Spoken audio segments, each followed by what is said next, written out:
Прогонувани од својата матична земја, измачувани во минатото, рефлект на денешницата, ромите имаат најкраток век од европските народи, поради нивната сиромаштија, често пати владе и кај нив дискриминацијата и предрасудите.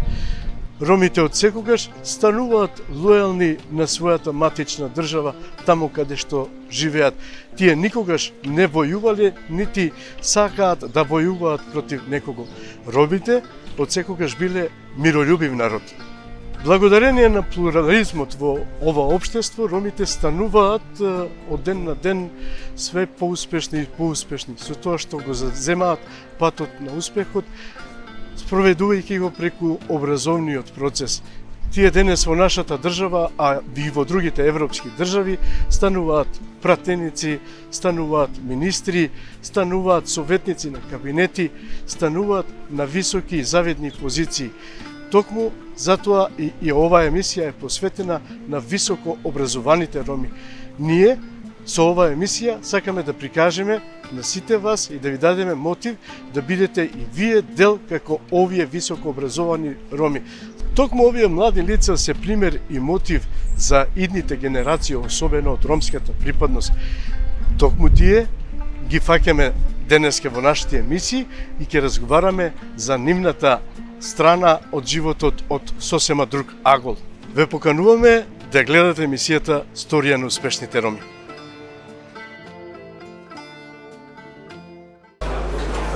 Поштовани гледачи, како што знаете, ова е емисијата Сторија за успешните роми. Токму и денес имам една вистинска, прекрасна сторија со еден навистина прекрасен човек, актуелен во државните институции пред се, а исто така актуелен во низ целиот свој живот со своите активности, особено кога се работи за ромската популација или ромскиот народ.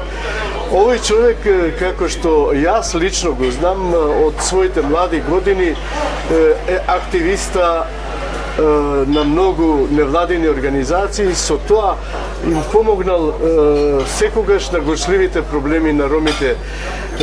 Денеска на моје задоволство и на моја чест го имам магистерот по правни науки, актуелен државен секретар во Министерството за правда, господинот Мухамед Точи. Господине Точи, најнапред добро дојдовте и се наметнува како и на сите и на вас првото прашање, како се чувствувате?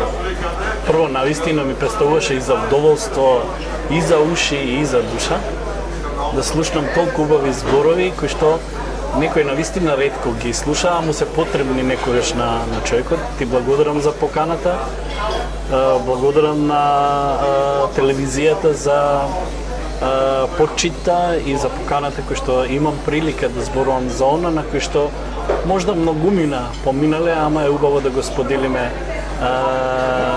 и другите да знаат дека може би ни било или не ни било толку лесно. Така, ние покрај официјалните прашања, нели пред самата емисија, веќе се договоривме дека овој пат ќе говориме за народот, малку и од другата страна на вашиот живот. Ете, на почетокот на нашиот разговор, јас би сакал на гледачите да ги запознаеме од каде доаѓа Мухамед Точи, од кое семејство, малку околу вашето семејство, сестри, браќа и сето тоа, за да можеме да навлеземе во разговор. Ти благодарам. Да, јас доаѓам од Гостивар, од ромско семејство, кој што од мајка Хилмие и татко Нехат. Така. Јас сум четвртото нивно дете и последно. Тоа значи дека имам две сестри, да, имам две сестри и еден брат. Интересно беше и се гордеам на моето детство заради тоа што имав прекрасна мајка и прекрасен татко кој што сметам дека ме воспитуваа во духот на моменталната ситуација тогаш, ама ме воспитуваа и во духот да можам да истреам, да работам и да бидам таков каков што сум и денес. Предпоставам дека вашето семејство во тоа време имаше некоја екзистенција за 4 деца да можат да ги излезе, што се вика, на крај, да излезат на крај со нив. И со школување, и со, така да кажам, обстанокот. Да, така беше. Не грешиш во тоа. Јас бев четвртото дете и често пати знаев да носам облека кој што претходно ја носел мојот брат. Дали тоа ќе било джемперче, дали тоа ќе било патики или чебли, дали тоа ќе биле чизми. Ние порано се радувавме и на гумени чизми кои ќе ни купат. Бевме многу среќни. Се сеќавам дека имаше моменти кога истите тие гумени чизми ги облакавме со најлон. Така. За да не ни се боденат носите. Ова говори дека јас всушност потекнувам од едно семејство кое што се бави со арматура. Мојот татко беше еден од познатите армирачи во градот и во околината и важеше за еден навистина стручњак во својата област. Татко ми имаше завршено само 7-мо одделение. Така. Меѓутоа во својата област беше толку стручен што често пати знае инженерите да го прашуваат како треба да се стави и колку треба да се стави арматура во згради, во куќи и тоа нас не правеше како деца, мене и на брат ми, секако и на сестрите, не правеше дополнително среќни заради важноста кој што ја имаше татко ми во знаењето. Ние живеевме скромно во една малечка соба, се сеќавам уште на тој низок таван. И еден момент кој што сакам да го споделам со вас беше, нели тогаш немаше купатило, татко ми се миеше во соба, а ние игравме криенка. Така. И сакав да се кријам во мојата мала соба, која што беше единствена за сите. И ногата ја ставив во вруќа вода. Во вруќата вода и ама ете. И тие моменти без разлика какви да се, какви да ги гледа некој, јас сум среќен и на тие моменти, среќен сум и на тој живот што сум го имал, така да не сум човек кој го заборава минатото и можеби во најавата твоја кој што ти ме најави ме натерало да бидам човек кој што има разбирање за предизвиците со кои што се соочуваат голем дел од нашата заедница. Ги спомнавте браќата и сестрите. Ајде малку да проговориме за нив. Каде се тие во моментот мажени, оженети, со школувањето, до кај стаса тие? Се сеќавате ли ете нешто малку и за нив да кажеме? Да, секако дека се сеќавам. Сите ние најмногото што го имавме тогаш завршено беше средното образование. Секако најпрво заврши мојата најголема сестра Миневер, која што е сега мажена во Гостивар. Мајка е на 2 деца, баба е на 4-5 внуци. И во моментот работи како воспитачка и таа за жал е една од ретките ромки воспитачка во една од градинките во Гостивар.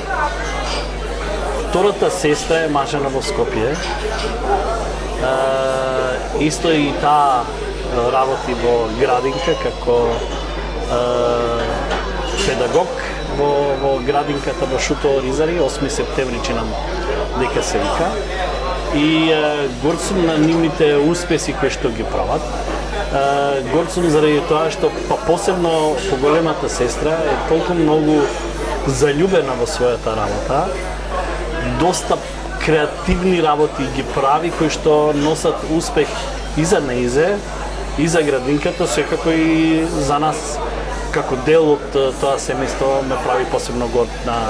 Ова не значи дека помалата сестра нешто друго не прави, али чинам дека се посветени и во својата работа и секогаш во нивното работење, како и во моето работење, секако дека предност имаат припадниците на ромската етничка заедница најнапред е оправдано заради тоа што сум јас дел од и тие се дел од ромската заедница, а од друга страна предизвиците со кои што се соочува нашата заедница како роми се многу поразлични, поактуелни и поитни за решавање можеби од некои други.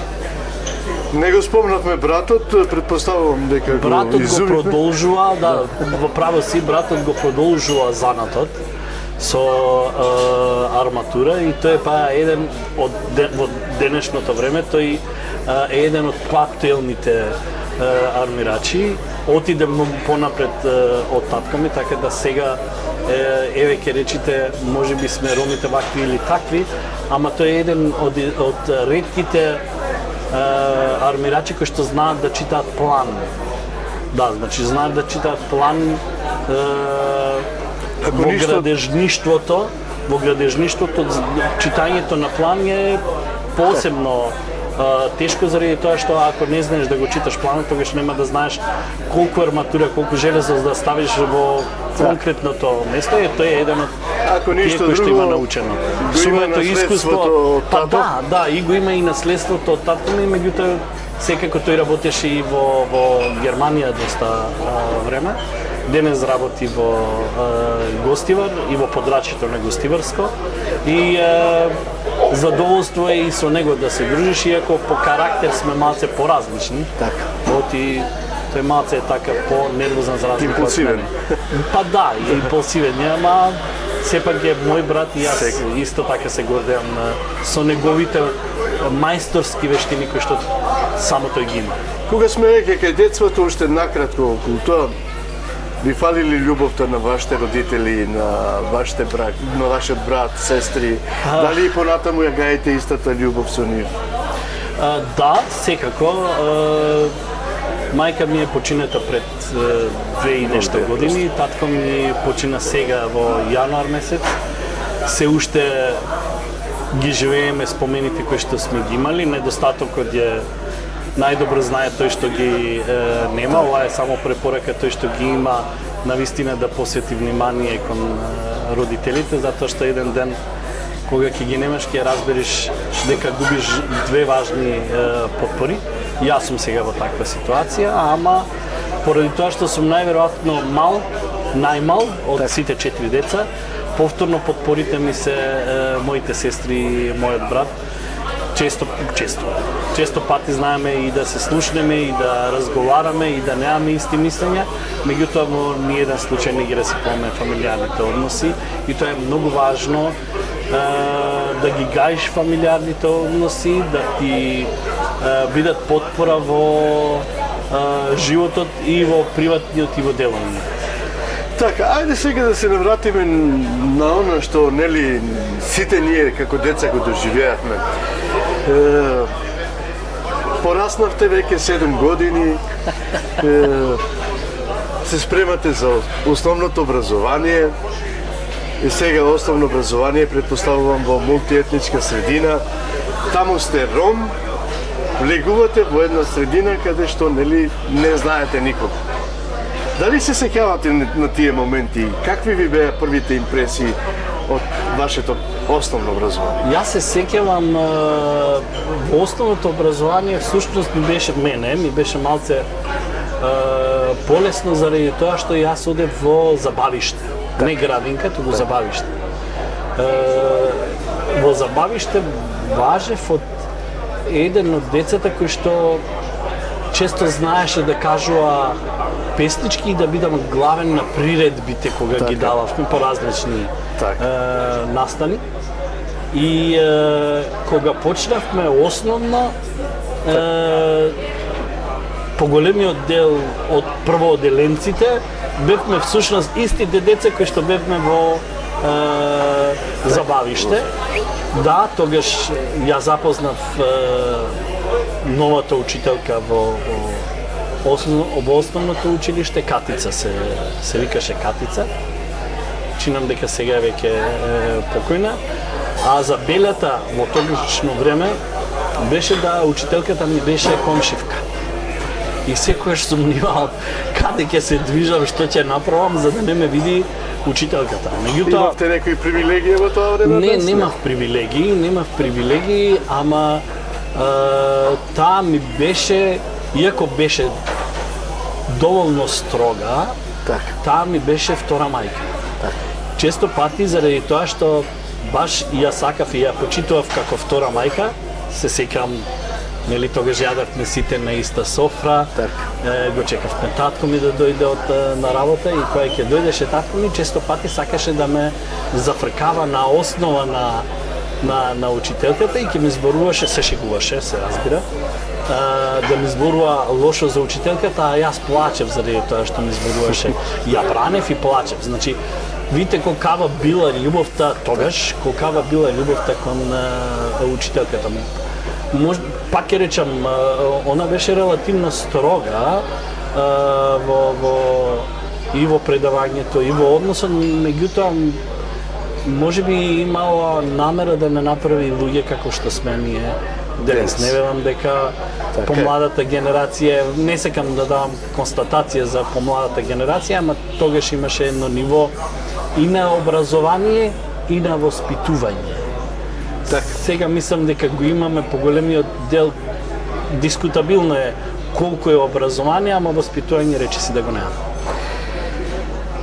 Ајде да уште малку се задржиме околу тие години на детството.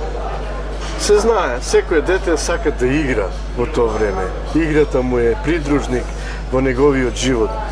Дали вие се сеќавате на некои тогашни ваши игри со вашите другарчиња или некое другарче кое што ете ви остави впечаток од детството? Се насмеев заради тоа што таму кај што и денес живее моето семејство, во близина има средно училиште. Две средни училишта, сега се веќе 3. И имаше не е стадион, ама игралиште за фудбал. И често пати знаевме да играме со соседните маала, да играме на пари. На пари. Собиравме пари по 5 денарки и кој ќе изгуби ќе ги даде парите на другиот тим, ама повторно јадевме заедно шампите. Фудбал, така? Да, фудбал ќе игравме, кој ќе изгуби во фудбалот ќе ги даде парите на другиот, ама кога горе-доле радоста беше на страната на тој што ќе победи, другата страна ќе се караат, па ти сгреши, па ти додаде, ти не одбрани, ама тоа е едни од игрите кои што ги имавме и добро паметам тогаш кога го завршив основното образование, имавме една пригодна дружба во школото, каде што го блокиравме целиот двор во училиштето да направиме забава и игранка и јас бев еден од тие кои што донеси музика. Жива музика донеси во школото и тоа беше посебно хит и плачење, и играње, и среќа, и тоа беше во основното образование. Во основното образование, тогаш кога завршувавме 8 одделение. Така. И се зборувам за моето одделение. Ете, имаме повеќе од 50 години возраст, меѓутоа не славиме полуматура, барем не ја, не славиме полуматура, ама знаеме да славиме и да се собираме децата од основното образование до ден денеска. Го чувате вашето пријателство? Апсолутно да, и разменуваме спомени, имаме што да се прикажеме, колку сме се чувале, колку сме биле главни, колку сме можеле тогаш да направиме, а сега не. Ги дискутираме разликите помеѓу тоа и ова време, ама тоа остана само како спомен, ние имаме што да размениме убави спомени. Кога зборуваме за детството и за основното образование, и ние сме едни од ретките кои што слават уште полуматура, не матура, туку полуматура. Ова е за поздравување веќе. Да. И ете, ајде, уште едно прашање, чинам ќе биде многу кратко. Се сеќавате ли на предметот кој најмногу го сакавте во основното Да, образование? се сеќавам. И ете, евентуално некој професор, нели, од 5 до 8 кој ви остави некој впечаток? Се сеќавам на предметот биологија, тоа ми беше најомилениот предмет биологија. Ја сакав можеби заради тоа што семејството на мојата мајка е џамбази и чува животни, крави, коњи, магариња и кози и така натаму. И многу бев среќен кога одев кај фамилијата кај браќата на мајка ми, кај дејџоларите. Многу бев среќен и можеби тоа ме влечело да ја сакам и биологијата. Биологијата ми беше еден од најсаканите предмети, меѓутоа кога веќе зборуваме за тоа, се сеќам дека јас морав 2 пати повеќе да учам за да добиам оценката кој што Тие заслужили. други би ја заслужиле со помалку знаење. Тоа значи дека, ајде со некоја резерва да ве прашам, бевте уште од тогаш дискриминиран од вашите наставници? Не е тоа резерва, тоа можеме отворено да дискутираме, да, постоеше и тогаш постоеше дискриминација, уште од тогаш постоеше предрасуди, наставници на кои што обрнуваа повеќе внимание на други те деца, на социјалниот статус кој што го има тие деца, ние посиромашните, или да не кажам ние ромите, бевме и тогаш бевме ставени во еден втор ранг.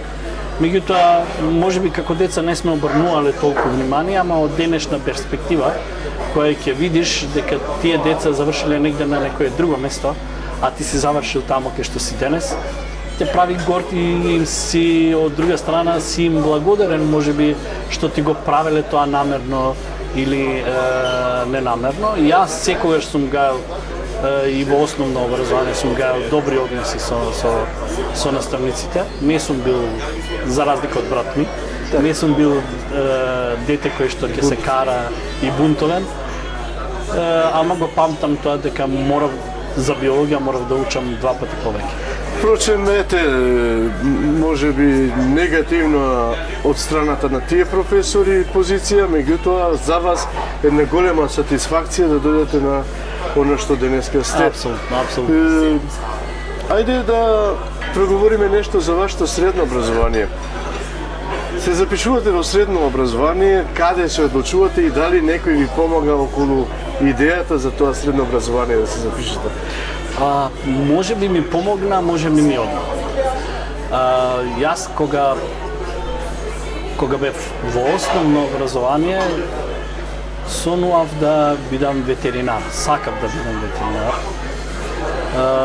Ама школа за ветеринар во Гостивар немаше, имаше во Тетово. Ама тогаш, чинам дека и вие се сеќавате, тогаш можеше да завршиш 2 години во било која средно образование и потоа другите 2 години се насочуваш во каде што сакаш. Таму каде што сакаш. Дали тоа ќе биде гимназија, дали ќе биде економист, дали ќе биде ветеринар или сообраќаец. И татко ми и стрико ми тогаш решија да се запишам металостругар. Школа кој што го имаше во Гостивар. Стрикото на мојот татко беше шеф во Мего се викаше предпријатието. Тоа беше едно од големите предпријатија кои што имаше машини за металостругарски дејности. И ги завршив и тие 2 години.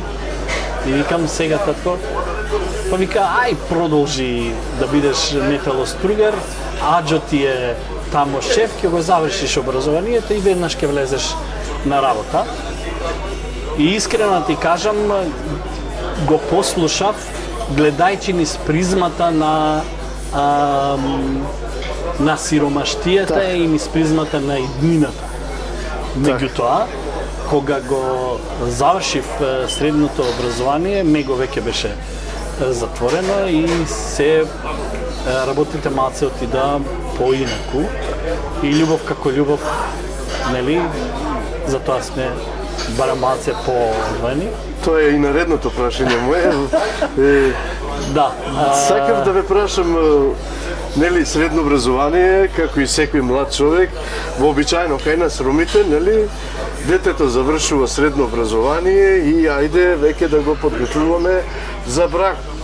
Да му запросиме некоја девојка или да ни донесе некоја девојка.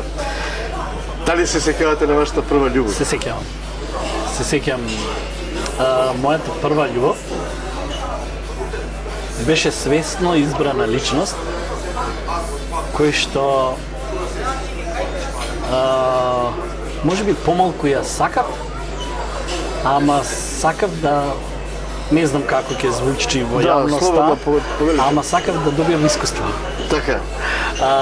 И тоа можеби не беше љубов, беше потреба за искуство како учење во љубовта и таа не Условно траеше. речено, учителка во љубовта. Вие го кажавте тоа. Да, така беше и не траеше многу долго. Чинам дека беше нешто као Така. 6-9 месеци и толку беше таа беше постара од мене, не беше многу постара од мене. Беше година-две повозрасна од мене. А кога бев веќе прва година во средно, тогаш ја имав вистинската љубов. Така. Значи, колку сум имал, 15 години сум имал, и тогаш не дека многу сум разбрал што е тоа љубов, ама тогаш беше мојата вистинска љубов и таа љубов до ден денес ја имам и Така е. личноста која што сум ја сакал тогаш, ја сакам и сега и таа ми е сопруга. Така. Јас ви посакувам и понатаму да сте така среќни. Дај Боже да имаат и сите берикетни таков човекот. брак и таква љубов како што сум имал јас. Дај Боже. Ајде малку да се навратиме околу вашето средно образование. Завршувате средно образование, влегувате во период каде што треба да се запишете на факултет. Предпоставувам средното го завршувате одличен. Каде на факултет, зошто, како доаѓате во Скопје, малку околу вашите ајде перипетии да кажам со запишувањето на факултетот во Скопје, сместувањето во Скопје. Кога го завршив средното образование, заради тоа што сакав да се женам, ама ајде да кажам уште малце за средното образование. Да, повелете јас. Да, имав успех соодветен на моите знаења и вештини, ама имав многу нередовност по средното образование. Често пати знаев да еден ден одам, ама 3 дена да не одам. Ама тоа беше заради тоа што јас бев во тогашно време член на социјалистичката младина на Македонија во Гостивар. И бев во председателството на младина и тоа бараше дополнителни ангажмани и активности кои што не дозволува. Мене ми беше добре дојдено и да не одам на часови по одредени предмети. Ама да, тогаш често пати бев активен, бев и председател на неколку комисии тогашни, нели, тогаш беше уште времето на социјализмот. И сакав побрзо да се женам и тогаш направив прекин во образованието. Сега да кажете, да разјасниме, сакате да кажете дека вие се жените после средното образование, така? После војска. После војска? Да. Пред факултет? Да, пред. Тоа сакам да кажам. Пред. Значи, заврши војска и се ожени на 20 години се ожени. Релативно млад. Од гледано од денешна перспектива, да, можеби сум направил грешка, што сум се женил толку млад, ама пак од друга страна, заради тоа што живеам среќен брак, имам 3 прекрасни деца, воопшто не се каам за тоа што сум се оженил на 20 години. Правам една долга пауза за потоа да се запишам на факултет. мотивиран од она што претходно го работи 93-та година, и вие добро знаете, 93-та година се формира невладината организација Месечина, и таа е една од првите невладини организации воопшто во Македонија. Не зборам само за ромски, 93-та година е формирана. Јас сум дел од тие формирачи. И посетата на семинарите кои што сум ги имал и дружбата со луѓето, никој не ми веруваше дека немам завршен факултет. Значи неформалното образование ве вклучи и во она формалното денеска што Да си ми здрав и жив, во една реченица го кажа она што јас цело време се обидувам да го објаснам. Вистина е неформалното образование е многу важно, а неформалното образование го добивате преку тие дружби, преку тие семинари и обуки. И тогаш реков, чекај па, тогаш јас не сум многу поразличен од другите и се запишувам на факултет, најблискиот факултет во Гостивар нема. Најблиските факултети беа во Тетово и се запишувам на правен факултет во Тетово, во Тетовскиот универзитет. Тамо завршувам. Како ве прифаќаат колегите и професорите, нели малку постар од нив, сега ни доаѓа ромче во средината? Да, и тоа беше чудно, јазичната бариера беше се ова што го зборувате беше баш актуелно. Се сеќам на еден професор кој што јас не знаев дека е професор, го барам за да ми даде потпис за да можам да го полагам неговиот предмет. Вика, зошто тие? Викам, па ми треба потпис да ми даде да го полагам предметот. А одиш, вика, на предавање, викам, за жал јас не го познам албанскиот јазик. Треба само да го добијам потпис и да ми каже од кого што да учам и да за испит да пријавам. Немаше. И јас малце тука се најдов повреден, иритиран и се пожалив кај деканот на факултет и декан денешен мој еден од најдобрите пријатели ми е, денес, Агем Нухиу.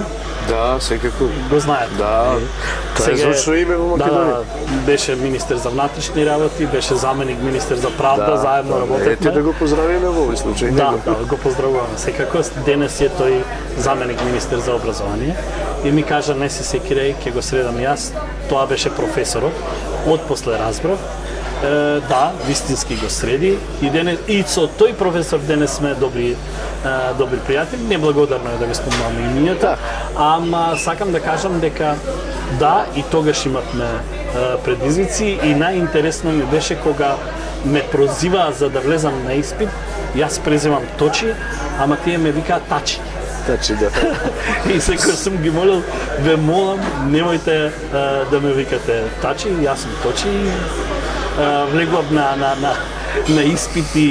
испити често пати као дал му е местото на овој тука е постарен ромен, ама во секој случај заради тоа што повторно се враќам на твојот збор, неформалното образование го прави човек да биде толку многу отворен и толку исполнет со знања и вештини кои што безброј врати може да отвори во животот, без разлика дали ќе има или нема да има факултет.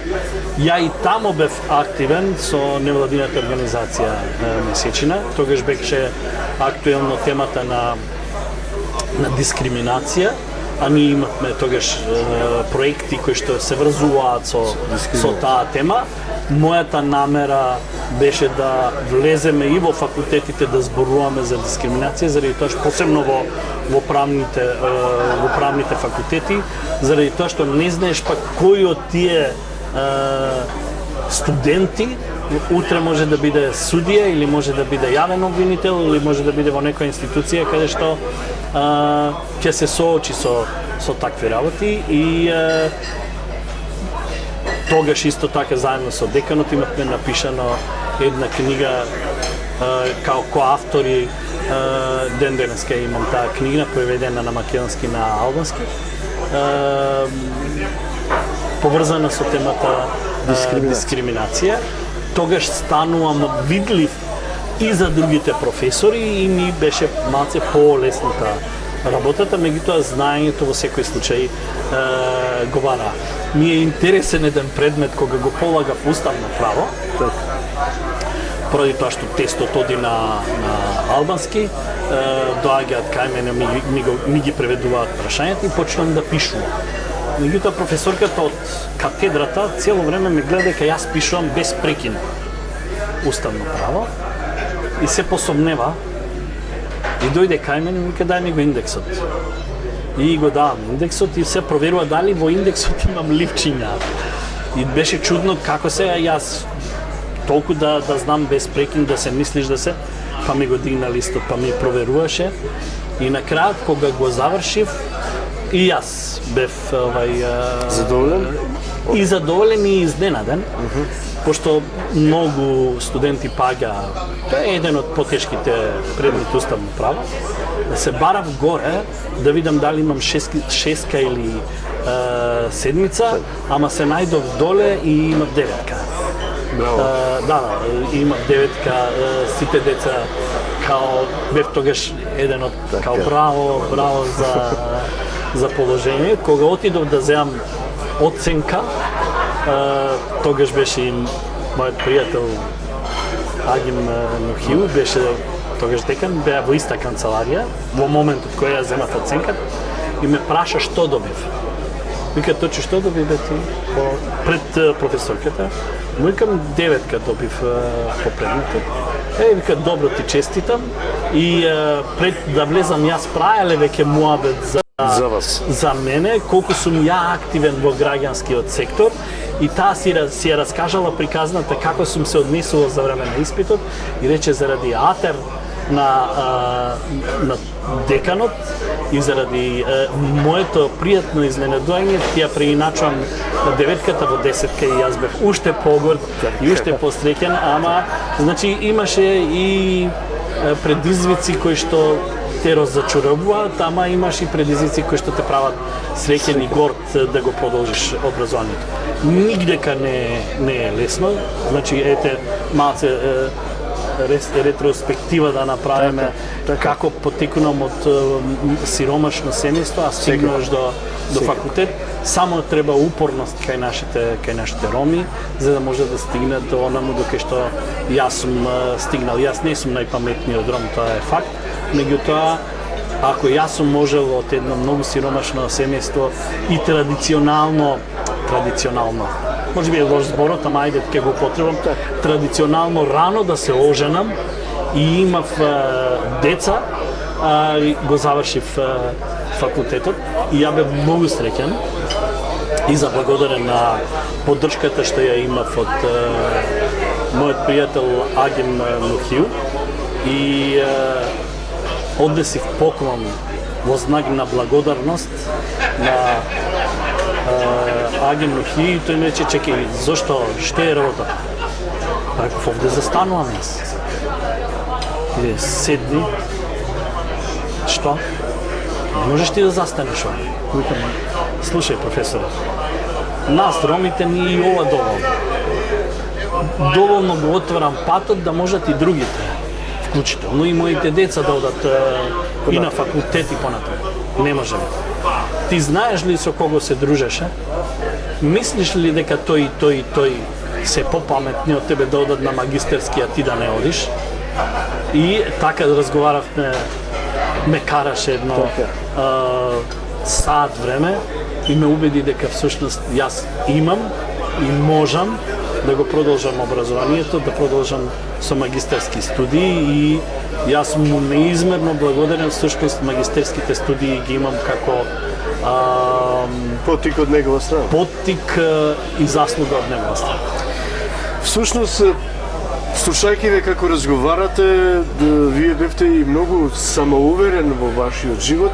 Може би вашата самоувереност доведе до ваш поголем успех, без разлика на тоа што нели нашиот патриархален живот како роми ние знаеме и во 15 години во тоа време да се ожениме, да се омажиме. Меѓутоа, јас не ве оправдувам тука, морам да ви признавам, пак имавте храброст во по-касни... Да, јас веќе имав и деца, значи децата ми беа родени кога првите две деца ми беа родени кога јас почнав на факултет. Тие Тоа беа значи веќе после 20-тите години. Да. Тоа сакам да го кажам. Да, за образование никогаш не е доцна, никогаш не е доцна и секој, ако јас сум можел, верувам дека можел и други. Точно сега ќе се отвори прашањето, ама пари, ама ти реков ми рече. И јас тогаш немав пари, или не ми беа парите приоритетно да ги трошам можеби за моje дополнително образование на факултет, ама за тоа служеа низа на стипендии кои што мислам дека ромите апсолутно можеа да ги искористат и може да ги користат за образование. Бевте ли корисник во тоа време на некоја стипендија? Да, бев корисник на стипендиите од РЕФ. Така. Знаеме И за време на студиите и за време на магистарските студии исто така. Така. Знаеме дека ромите, нели, во ваше време, особено студентите, на нив им беше тогаш актуелен Рома Верзитас. Дали вие имавте тука некој ваш удел? Да, Рома Верзитас тогаш постоеше, всушност и РЕФ делуваше преку Рома Верзитас. Да, актуелен беше. Сега може би една замерка. Времето не можеме да го вратиме. Секако. Меѓутоа, можда Рома Верзиташ можеше да искористи многу повеќе Стипендии. не стипендии, можеше мене да ме искористи многу повеќе во делот на мотивирањето на ромите за продолжување на образованието. А од друга страна можеби и можеше да ме искористи во целите и задачите кои што ги имаше Рома Верзитас за подигнувањето на нивото на образование на ромите.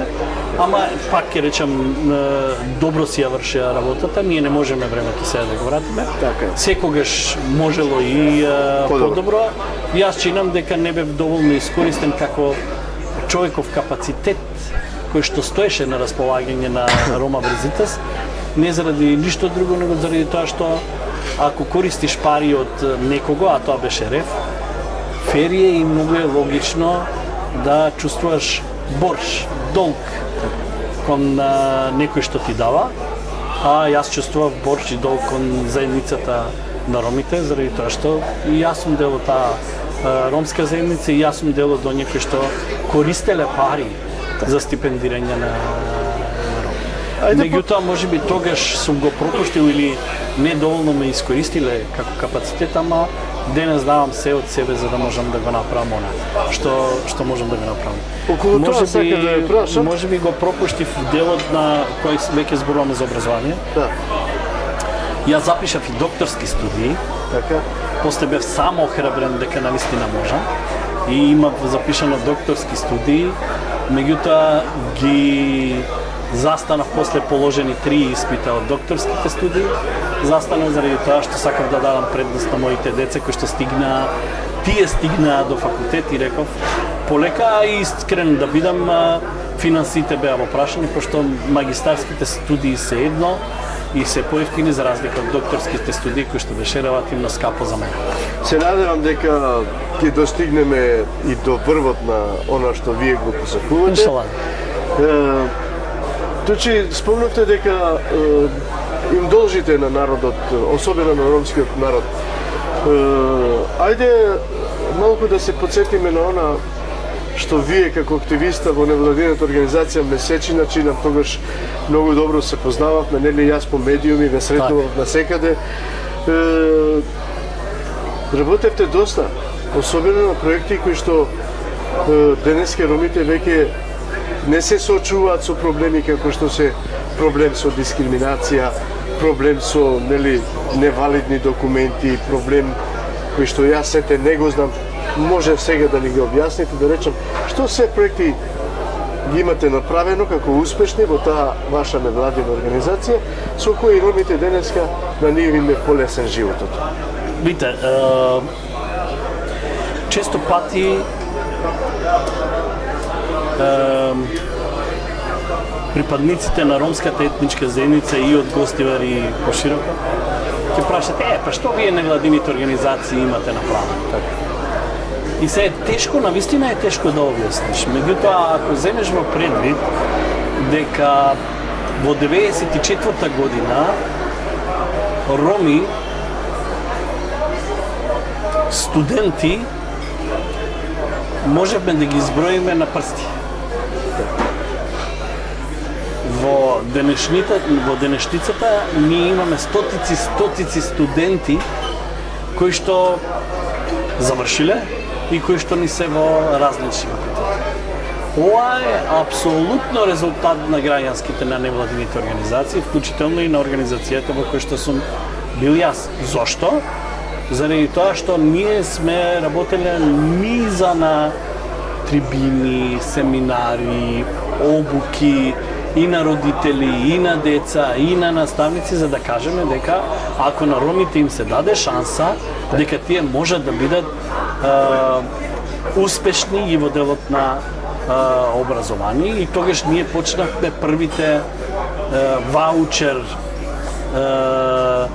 картички бончиња да ги даваме на основното образование, се со цел да можат да купат школски прибори помагала, за да можат да го продолжат своето образование.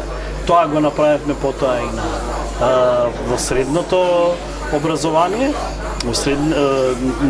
дававме на средношколци, ги охрабрувавме и ги користеа тие. Не зборувам сега само за Гостивар, заради тоа што делувањето на месечина не беше само на ниво на Гостивар и не беше сама во понатака, нели, почнаа да се формираат и други невладини организации.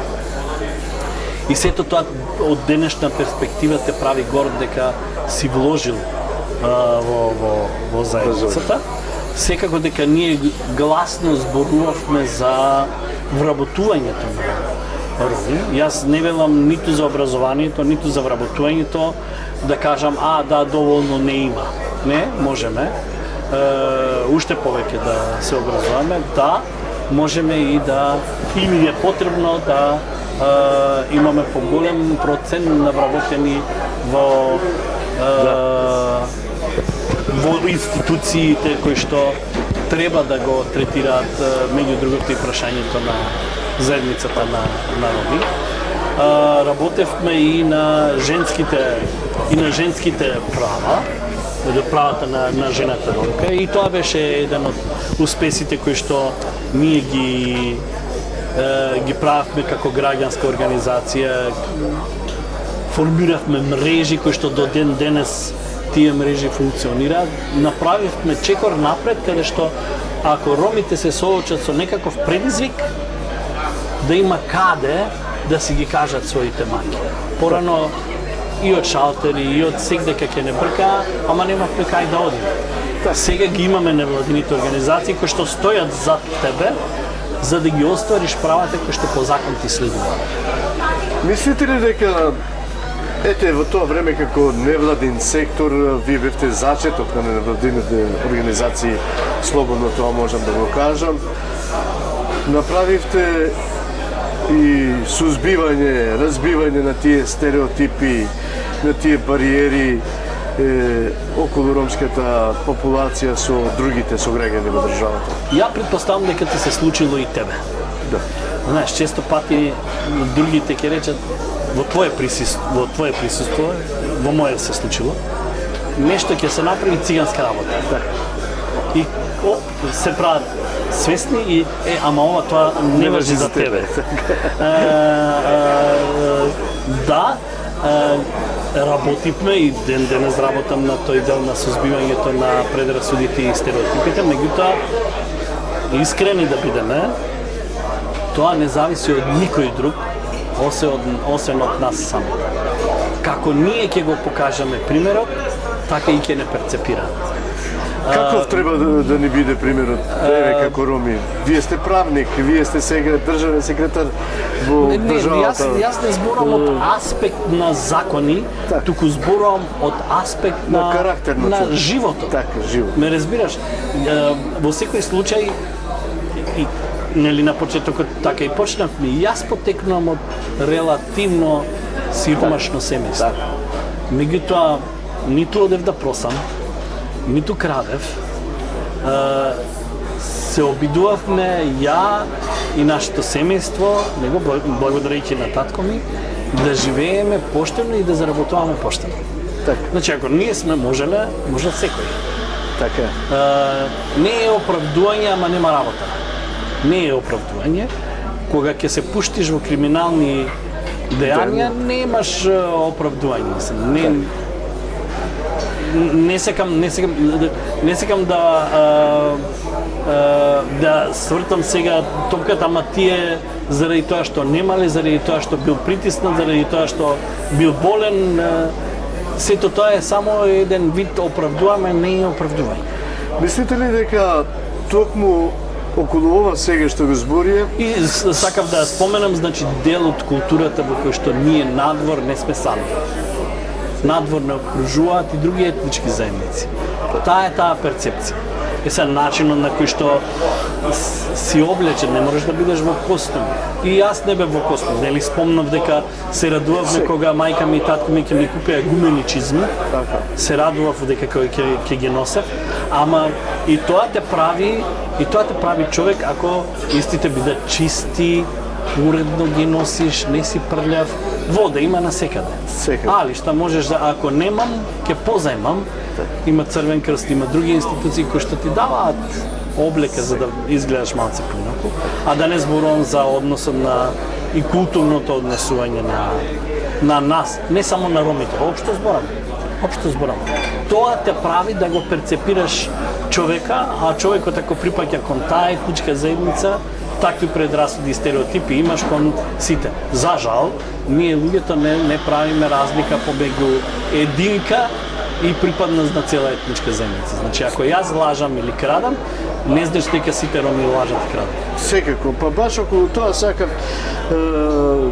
малку да начнам, меѓутоа веќе го кажавте. Токму и така е.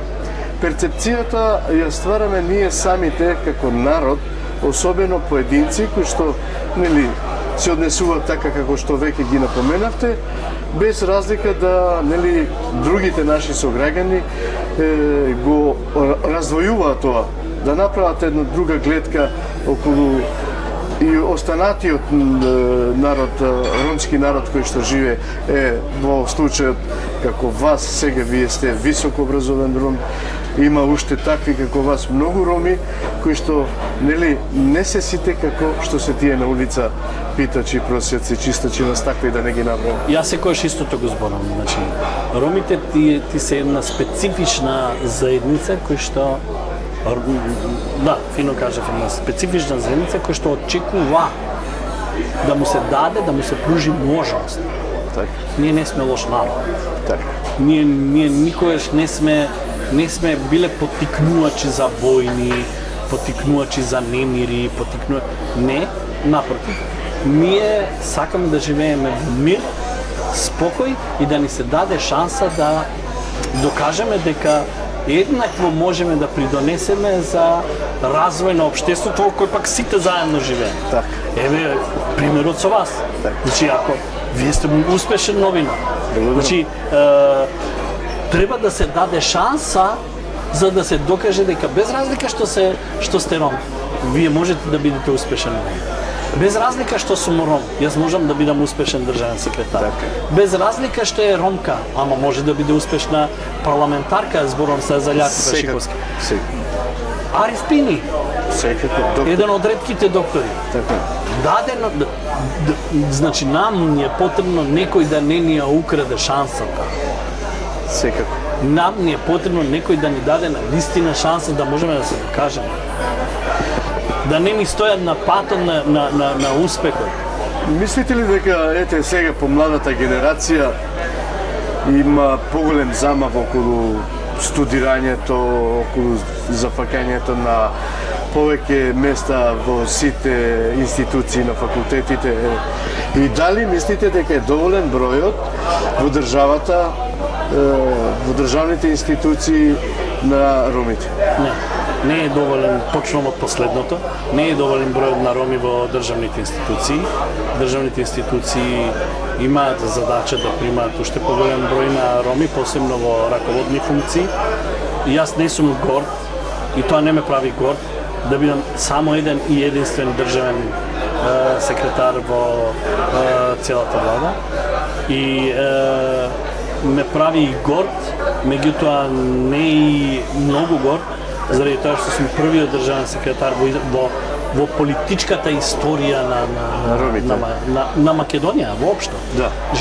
Државен секретар, ромската заедница не памети дека некојаш сме имале државен секретар во некој од министерствата. Да, сме имале министер без ресор и заменик министера, но државен секретар, а улогата на државен секретар во министерството е огромна.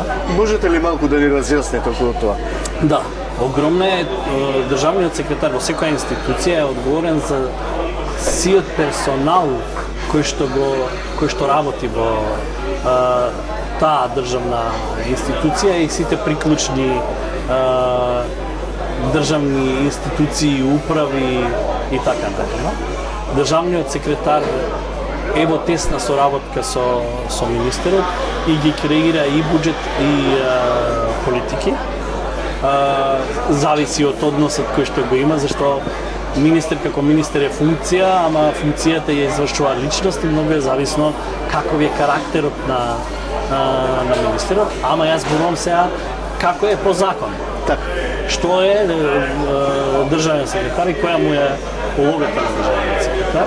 И државниот секретар дава насоки во остварувањето на политиките на конкретното министерство.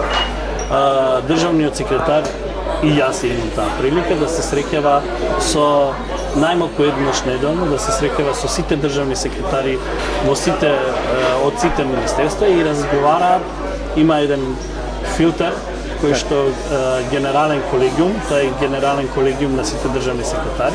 Сите точки кои што одат на влада, прво ги одобрува генерален колегиум, тоа значи дека ги одобруваат сите државни секретари, па понатака продолжуваат во влада. Сега само по себе, се она што работи едно министерство, државниот секретар мора да знае и негдека да удри пара за да се сложи тоа да оди во влада. Вистина одговорна функција, јас се гордам што денеска имаме еден таков соговорник. Може би некој може уште подобро, ама иншала нека се Дај Боже. Нека ни се множат вакви државни Дај Боже. секретари. Да се навратиме на вашиот приватен живот.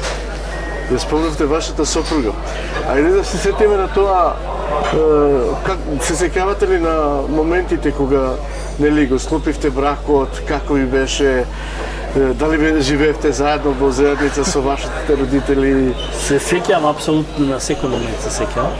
Свадба, не Се сеќавам свадба? апсолутно, пак ќе речем на секој, тогаш се криевме да не види братвот на сопругата, тогаш девојка, да не види таткото, мајката. Знаевме да излегуваме после полнок, па јас ќе одев да ја земам, ќе чекав да заспие братот, да видам кога ќе се угасни светлото, па ќе мерев сат 30 минути, викам до сега сигурно го има фатено сон, ќе фрлев камче и сопругата, тогаш девојката моја, се симнуваше преку ограда, скокнуваше и излегувавме Чиста во приказна како Ромео и Јулија во тоа време. Затоа викам, дај Боже да секој има таква љубов и таков брак како што го имам јас. Сега во сите бракови подеми и падови. Да, ама некако се имина својата денешна сопруга. Јас не знаев да правам такви романтики како што тој цвечиња ти рекол не паднав јас на колена, ама ги испратив мајка ми и татко ми да ја запросат и стрико ми ги испратив да ја запросат и тоа беше она традиционалното за да можеме слободно да излегуваме заради тоа што аберот кој што стигна од кај мојата сопруга беше као дај подобро побарајте отколку да се шетаат по улици, страмота е за двете семејства. Тогаш така се збореше. Денеска е различно, денеска е дечко и девојка и пред тебе може да помине синот или керката со девојката или со дечкото, не е страмота, ама тогаш беше едно друго време. Не сакам да по-патриархално, ама можеби не знам, можеби по-убаво беше. За мене да. И за мене исто. За мене да, можеби сум патриархално воспитан, ама имаше некој начин на здраво почитување, на ред на нештата. Не зговорам се, не сакам да бидам погрешно разбран дека денеска нема ред, ама беше малце поинако. Предпоставувам се земате со сопругата и живеете. Ние правевме една чудна свадба. Да. Заради тоа што брат ми е постар само една година од мене и двајцата се женевме во исто време. Така. И зедовме две невести. Две невести Тоа е во исто богата време. свадба. Две невести во исто време. Две невести во ресторанот влегува. Ми се смее заради тоа што тогаш нели жените сакаат адети да се испочитуваат. Секако. Па беа малце збунка, па како сега Првата, па втората па невеста. втората, па која прва, па како ќе се видат, па сето тоа беше Хаотично. ги имаме, ги имаме на камера и беше така малце поинтересно, ама живеев со тоа патриархалното и ми се допаѓаше. Така. Тие делови ми се допаѓаа. Живеев со мајка ми, со татко ми, со брат ми во живеев, нели како дете живеев во една таква мала соба, ама татко ми беше доволно вреден да направи куќа, Услови да направи за куќа и после во истиот двор се преселивме во новата куќа, таму имаше поголеми, подобри услови за живење и живеевме повторно во заедница и во еден момент мајка ми и татко ми решија дека треба да се делиме и се одвоивме повторно во истата куќа на различни спратови, ама тогаш беше и кесето беше поделено. Така? Да, што јас се плашев и никако не прифаќав да се одвојам заради стравот како ќе се живее. Ама тогаш ја имав поддршката од зет ми, некој што викаше сепак пробај да се одвоиш за да станеш домаќин. И не грешеше во тоа, така да мислам дека јас станав домаќин, а во тој дух ги воспитувам и моите деца. Секако, сега сте во Скопје, кажете ми како ви е вашиот станбен статус? Секој ден патувам. А патувате? Секој Скопје е Гостивар? Да. Значи се уште живеете во Гостивар? Да. Секој ден патувам, иако можам да земам стан во Скопје, не земам стан. Значи не користите таа привилегија, зошто? Па не знам, ова прашање ми беше поставено и од првиот министер Бојан Маричич, на кој што ме поддржуваше. И рекол, може би во права ајде да земам стан. И кога се јавивме за да земам стан, ми понудија еден помал стан, ама од агенцијата која што ги нуди становите, ми рекоа, државен, овој стан не е за вас, го знаеме каков е, не е за вас, не вложувајте без везе пари, почекајте уште малце, може би ќе се ослободи поголем стан и тоа чекање остана долго, до ден денес немам земен стан. Така да не изнакажавме ништо за вашите дечиња, ете да кажеме уште еднаш колку дечиња, на која возраст се, што прават тие? Мојата најголема ќерка има 29-30 години. Мојот син има 27-8 години. Ќерка ми е мажена за тетовчанец. Така. Таа е со 2 испита пред магистратура за криминологија. Честитки за нејзе, да, меѓутоа во Германија замина за Германија и тамо живеат сега и работи во една фабрика за чоколада. Ама кога отидоа работеа во Макдоналд и двајцата.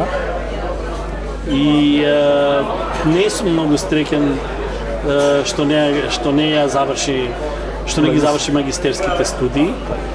Меѓутоа се уште мислам дека не е доцна и во Штул беше, а Штул во факултет е признат факултет од Германија. И тоа е за нејзе добра прилика да го заврши факултетот и да го продолжи животот во Германија со призната диплома од Штулов. Има ли прилика од таму да учи па тука да дојде само на мора да дојде физички да биде присутна и тука и чинам дека ќе уште малку сме за да ја убедам да дојде во една сесија да ги помини тие 2 испита, да се уште колку испити има да положи, да се врати назад во Германија, да ја пишува магистарската, тогаш може да комуницира со својот ментор, како и јас што го праве, електронски да комуницира и време, поизвестно време да дојде да ја одбрани магистарската и да се стекне со магистарска. Се надевам тоа Синот ќе има биде. 20, да, иншалла ќе биде. Синот има 27-28 години, тој е полицаец е во Гостивар. Иако јас не му бев поддршка за да биде полицаец, тој многу сакаше, ама ако денеска го прашате дали е среќен што е полицаец, мислам дека не е. Заради тоа што и таа работа си има своји предизвици, така да не знам колку е среќен од денешна перспектива како полицаец, ама полицаец е. Така. Полицаец е. Женете? Женете и имам внука од него. Се живи и здрави. Имам внука од него. Женеди е со девојка од Гостивар, кој што исто така имаат своја приказна за љубов. Тој е еден од тие кои што клекна и му... Впрочем, сите млади се сега така. Да, уште пред ние да одиме да ја побараме.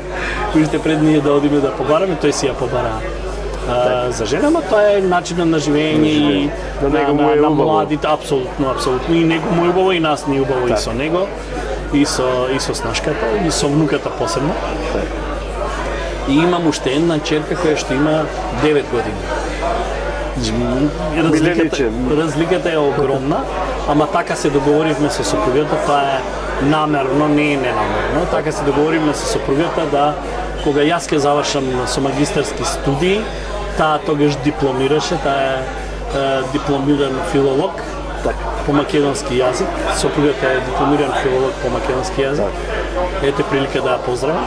Има ли некоја работна позиција? Да, во моментот работи во една детска градинка како негователка, ама не се откажува од тоа да искористи можноста да биде професор по македонски јазик во некој од средните училишта. Секако тоа е местото, таму и го заслужува местото.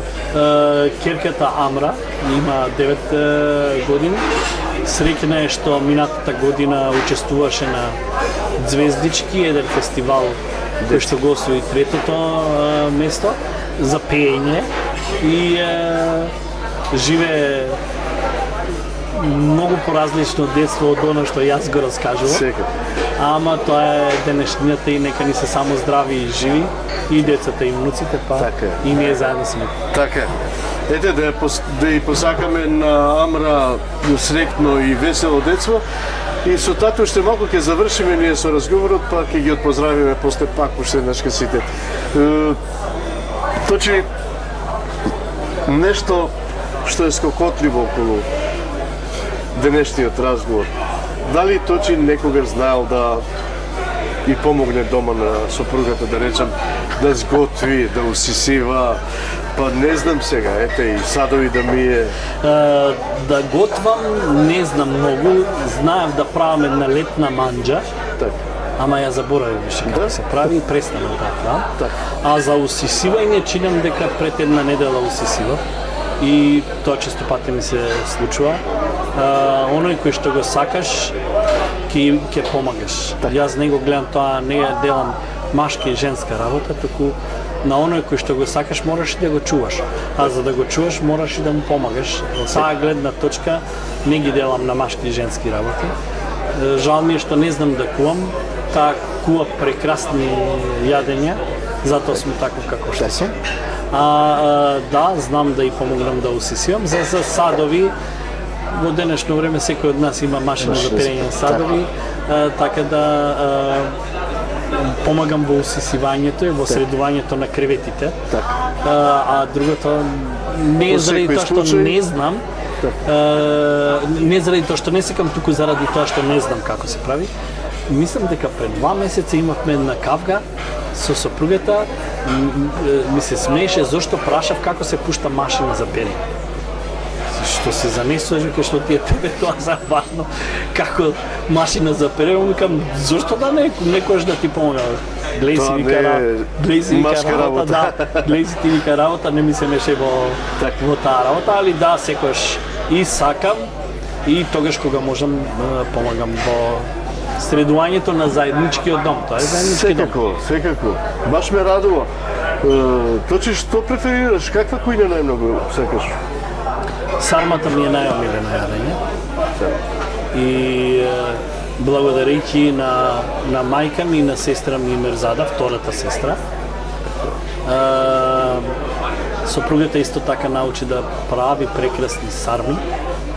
И јас сум кум на еден американец и често пати знаеме да се договориме да дојде кај мене на ручек и ние никогаш не го прашуваме што сака за ручек, заради тоа што и тој е сармист, и јас сум сармист и поголем дел од моето семејство сме сармисти. И сакате сармите? Апсолутно. Без разликата ли тоа зимско време или Неважно, воопшто неважно, воопшто неважно е. Сармата ја сакам и го сакам сутлијаче. Турската кујна повеќе, преферирате на турска кујна колку што Апсолутно да. Добро. Не знам на вистина што би да за спортот заборавив да ве прашам, уште кажете ми дали спортувате? Не, за жал со спортот сум скаран. Она што во денешно време го правам, сакам малце можам да ослабам, имам трака за трчање. Дома и ја користам таа трака за трчање, а друго за жал не. Успевате ли да симнете некој кило? Симнав 6 кила. Ете, честитки и за тоа. Благодарам. Господине Точи, навистина ми беше огромно задоволство да ми бидете денеска гостин во мојата емисија. Задоволството е обострано. Ви благодарам на вашето присуство. Се надевам дека ова нема да биде за прв пат. Ние имаме за многу теми да проразговараме, впрочем. Имав навистина гостин со кого можам пред се јас да бидам импресиониран. Се надевам и нашите гледачи и ова ете нека биде потик за наше понатамошно и подолга соработка. Задоволството е обострано, мене ми беше апсолутно задоволство. Задоволство ми е што ме вративте во спомените и ми го разобавивте денот, навистина. И ме правите уште повеќе горд и исполнет со елам да го работам она кое што веќе го имам почнато да го работам. Верувам дека гледачите ќе имаат трпение да изгледаат емисијата до крај, заради тоа што мислам дека доволно инспиративен бевте и вие, испровоциравте инспиративни одговори кои што навистина ние ромите можеме да си следиме пример еден на друг и животот да не биде заеднички, да не биде подобар. Уште еднашка задоволството беше во оваа емисија моја. Ви благодарам, почитувани гледачи, како што веќе забележавте, во овие 60-на, можеби малку и повеќе минути, го имав навистина вистинскиот гостин за денешнава емисија. Впрочем, таквите гости се раритет за такви емисии. Ви благодарам на вашето внимание и ви посакувам пријатни моменти со нашата телевизија.